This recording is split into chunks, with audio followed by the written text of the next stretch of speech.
Good morning बच्चों मैं नवीना Jha ma'am आपको लेसन 4 का रिवीजन करवा रही हूँ। इससे पहले भी मैं आपको इस लेसन का सारा आंसर क्वेश्चन लघुत्तरीय, दीर्घोत्तरीय, मौखिक सारा बता चुकी हूँ। आप ध्यान से सुनिए, रिवीजन करवा रही हूँ मैं। और अपनी बुक को खोलिए, कॉपी खोलिए, और यदि कहीं पे छूट गया हो तो फिर से आप उसको रिवाइज कीजिए, लिखिए। तो अब मैं बताने जा रही हूँ आपको लेसन 4। तो लेसन 4 में है का तारे रात का आंचल सवारे। शीर्षक है तारे रात का आंचल सवारे। ठीक है, तो ये जो कहानी है उसमें इस पाठ में आसमान में चमकने वाले तारों का वर्णन किया गया है। ओके, कवियों को ये तारे रात्रि रूपी नायिका के आभूषण जैसे प्रतीत होते हैं। कवि को ये जो तारा है वो कैसा प्रतीत होता है? तो रात्रि रूपी नायिका है ना, उसके आभूषण जैसे प्रतीत होते हैं। परंतु वैज्ञानिक इन तारों की चमक, स्थिति और आकार आदि का वैज्ञानिक ढंग से विश्लेषण करते हैं। ठीक है, अब वैज्ञानिक जो है वो अपने तरीका से, अपने ढंग से इसका विश्लेषण करते हैं। तो इस 4 लेसन का जो आंसर क्वेश्चन है उसको मैं बताने आपको जा रही हूँ, फिर से रिवाइज करवा रही हूँ। ठीक है, तो इसका क्वेश्चन है बच्चों, मौखिक क्वेश्चन पहले देखिए आप। मौखिक क्वेश्चन है इसका, पहले तो कुछ शब्दार्थ है उसको आप देखिएगा बुक में, उसके बाद है मौखिक क्वेश्चन। क्वेश्चन है कवियों को रात में चमकते सितारे कैसे लगते हैं? क्या है? कवियों को रात में चमकते सितारे कैसे लगते हैं? तो इसका आंसर होगा हीरे मोती जैसे। मौखिक क्वेश्चन का आंसर है। फिर है ख, तारे छोटे छोटे क्यों दिखाई देते हैं? पृथ्वी से दूर होने के कारण। तारा जो है वो छोटा छोटा इसलिए दिखाई देता है क्योंकि वो पृथ्वी से दूर है, इसलिए। ग है नक्षत्र आकाश में कैसे प्रतीत होते हैं? तो चमकीली गैसों की गेंद के समान प्रतीत होते हैं। ये कैसा प्रतीत होता है, दिखता है? तो चमकीली गैसों की गेंद के समान प्रतीत होते हैं। फिर घ है दिन के समय तारे कहाँ खो जाते हैं? तो इसका आंसर होगा खोते नहीं हैं, सूर्य के तीव्र प्रकाश में धुंधले पड़ जाते हैं। ये जो तारे हैं वो खोते नहीं हैं, ये सूर्य के प्रकाश में धुंधले पड़ जाते हैं। ओके, अब है क्वेश्चन नंबर 2 में है बच्चों, तो नीचे लिखे वाक्यांशों को ध्यानपूर्वक पढ़िए और दिए गए स्थान पर हाँ और नहीं में उत्तर दीजिए। ओके, तो इसका क्वेश्चन है तारों के पास अपना प्रकाश नहीं होता है। नहीं। तारे चमकीले पिंड होते हैं। हाँ। हाइड्रोजन गैस से नाभिकीय ऊर्जा उत्पन्न होती है। हाँ। सूर्य पृथ्वी के निकट स्थित सबसे बड़ा नक्षत्र है। हाँ। पृथ्वी अपनी धुरी पर नहीं घूमती है। हाँ। सभी नक्षत्रों के आकार एक जैसे होते हैं। नहीं। ठीक है, हाँ और नहीं में उत्तर दीजिएगा। पृथ्वी से दूरी के कारण नक्षत्रों की गति महसूस नहीं होती है। हाँ। दिन के समय तारे खो जाते हैं। नहीं। तारे टिमटिमाते हुए दिखाई देते हैं। तारे टिमटिमाते हुए दिखाई देते हैं। हाँ। चांद भी एक तारा है। तो आंसर हो जाएगा हाँ। ओके, तो ये हो गया क्वेश्चन नंबर 2। अब हम आएंगे क्वेश्चन नंबर 3। क्वेश्चन नंबर 3 में है लघु उत्तरीय प्रश्न। ठीक है, क्या है? लघु उत्तरीय प्रश्न। तो क्वेश्चन है बच्चों, कवि ने रात्रि में चमकते तारों की उपमा किन चीज़ों से दी है?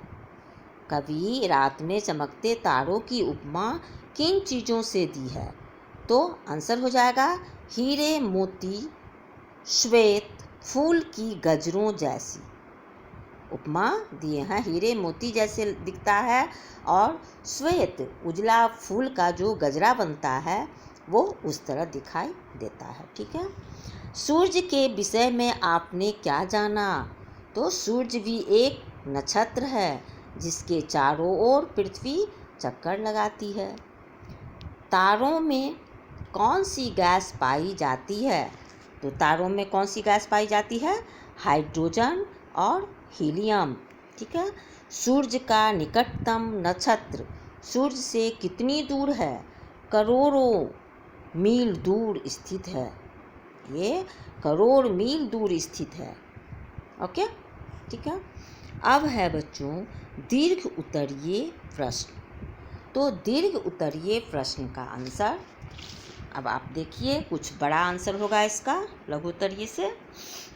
तो बच्चों मैं पहले भी बता चुकी हूँ, जो पहले आप नोटबुक तैयार करिएगा तो लेसन का शीर्षक लिखने के बाद आप कम से कम 7, 8, 10 तक वर्ड मीनिंग लिखिएगा, शब्दार्थ लिखिएगा। उसके बाद आप आंसर क्वेश्चन शुरू कीजिएगा लिखना।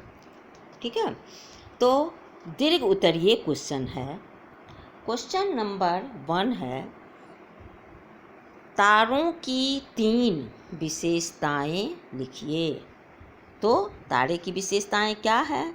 तो आप लिखिएगा, कवियों को ये तारे रात्रि रूपी नायिका के आभूषण जैसे प्रतीत होते हैं।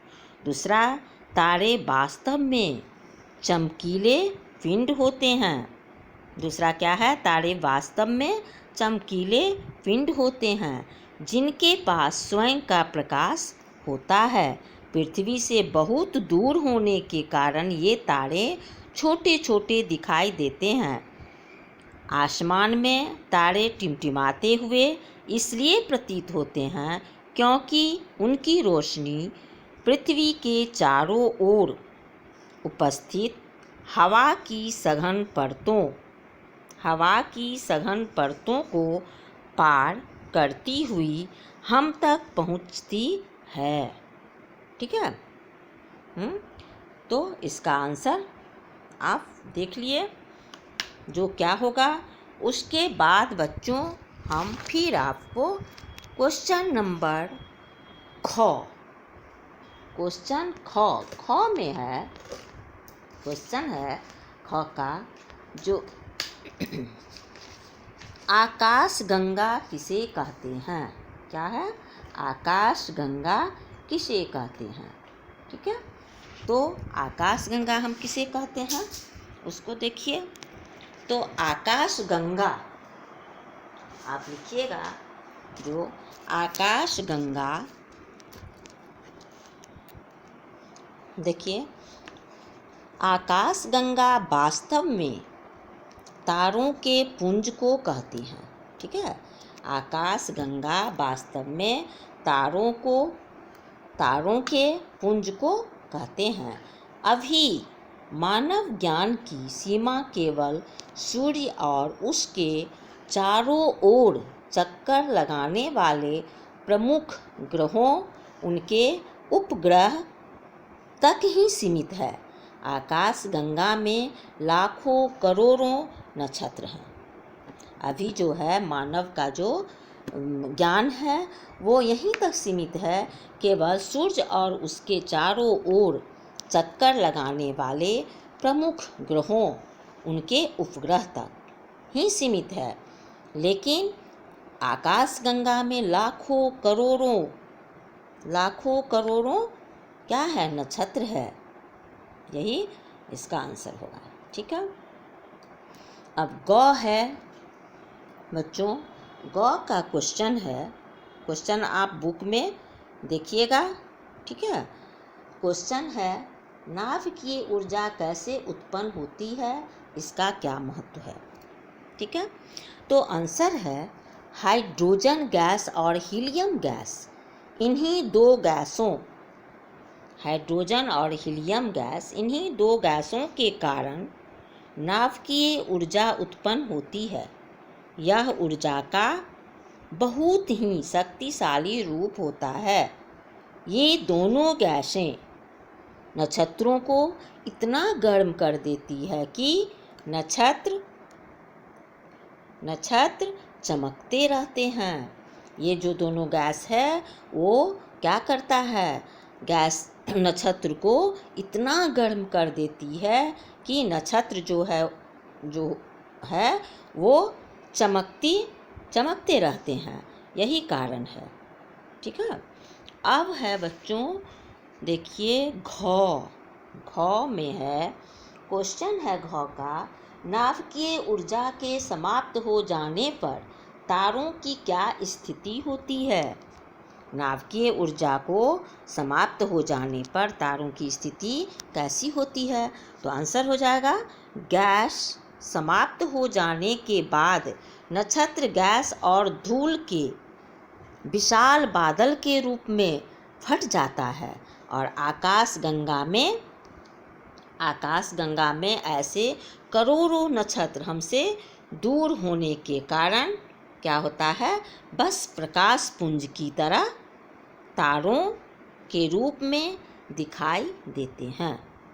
ठीक है, गैस समाप्त हो जाने के बाद नक्षत्र क्या होता है, तो गैस और धूल के विशाल बादल के रूप में फट जाता है और यही कारण है जो यह प्रकाश पुंज की तरह दिखाई देने लगता है।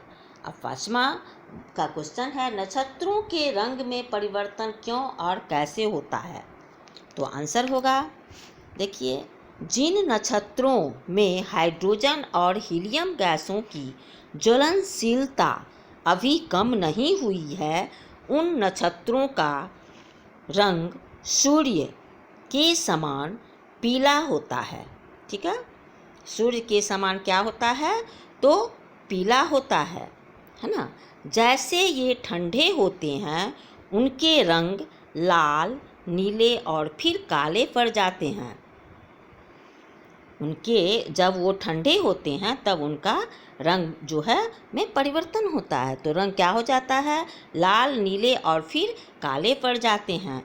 इन नक्षत्रों के रंग में होने वाले परिवर्तन का मूल कारण इनकी ऊर्जा की स्थिति में होने वाले परिवर्तन है। इसका मूल कारण क्या है, इनकी ऊर्जा जो स्थिति में होने वाले परिवर्तन, इनकी ऊर्जा की स्थिति में होने वाले परिवर्तन है। इसका मूल कारण क्या है, तो ऊर्जा जो है, इनकी ऊर्जा की स्थिति में होने वाले परिवर्तन का यही कारण है। ओके, तो ये आपको क्वेश्चन आंसर है। उसके बाद बच्चों आप नीचे में देखिएगा, बुक में कुछ ग्रामर है। ठीक है, तो ग्रामर में भी आपको दिया गया है कि कर्ता का जो चिन्ह है, तो नीचे लिखे वाक्य में कारक चिन्हों को रेखांकित करके नाम लिखना। ये भी मैं बता चुकी हूँ, लेकिन फिर से आप देखिए। जैसे कि क है, आकाश में टिमटिमाते तारे अच्छे लगते हैं, तो मैं को आप चिन्हित कीजिएगा।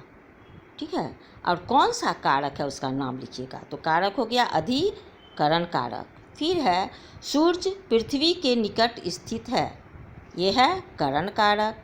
अधिकांश तारे आकार में ग्रहों से बड़े होते हैं, तो चिन्हित हम करेंगे में को और अधिकरण कारक। अभिनव अपने पिता को पत्र लिख रहा है। ठीक है, पिता को, तो को चिन्हित कीजिए और ये हो जाएगा कर्म कारक। अब है, ऋषि अपने मित्र के लिए उपहार लाया। ऋषि क्या किया, तो अपने मित्र के लिए उपहार लाया, ये हो जाएगा संप्रदान कारक। ओके, अब है, राकेश शर्मा ने अंतरिक्ष की यात्रा की। तो ये राकेश शर्मा ने अंतरिक्ष की यात्रा की तो कर्ता कारक। मेरी रक्षा प्रभु, मेरी रक्षा करो हे प्रभु, तो हे को चिन्हित करेंगे और ये हो जाएगा कौन सा कारक, संबोधन कारक। बच्चे मेट्रो रेल से यात्रा कर रहे हैं, से तो करण कारक है ना। कर्ता ने कर्म को करण से संप्रदान, को के लिए आपादान, से संबंध, का के की अधिकरण, में पर संबोधन हे अरे। ठीक है, तो ये भी आप देख करके उसको बनाइएगा। ठीक है, तो ये हो गया आपको लेसन 4 का रिवीजन। इसको ध्यान से बच्चों आप याद करके अच्छी तरह से क्वेश्चन आंसर को नोट कीजिएगा वीडियो देख करके, है ना। और इसको आप ध्यान से नोटबुक पे लिख लीजिएगा, अच्छी तरह से आप इसको रिवाइज कर लीजिएगा। और इसके बाद जो है वो फिर 5 लेसन है, उसका भी मैं रिवीजन करवा दूंगी। उसके बाद फिर मैं आगे 6 लेसन 7th लेसन में आगे बढ़ूंगी। ठीक है, आप घर में रहिएगा, सुरक्षित रहिएगा। धन्यवाद।